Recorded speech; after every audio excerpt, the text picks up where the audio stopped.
उसका नाम भी एलूल है। आतिश और उसका ब्लड ग्रुप सेम है। इतने सारे इत्तेफाक कैसे हो सकते हैं? वो लड़की चुप बैठने वाली नहीं है, जरूर कुछ करेगी। शक तो हो ही गया होगा उसे, और क्या बात हो सकती है।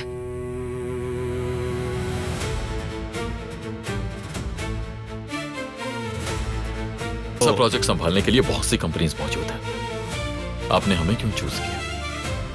लेकिन मुझे लगता है मिस्टर आतिश की राय आप लोगों से मुख्तलिफ है। हाँ? जहाँ तक मैं जानता हूँ ये कंपनी मिस मरजान और मिस्टर बुराक की है।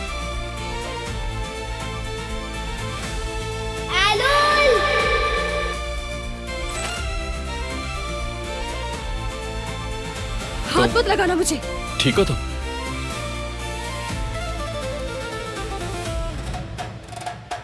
एलूल, मेरी प्यारी बहन। क्या मेरा कोई भाई भी है? उफ, मेरा बेवकूफ दिमाग याद क्यों नहीं कर पा रहा।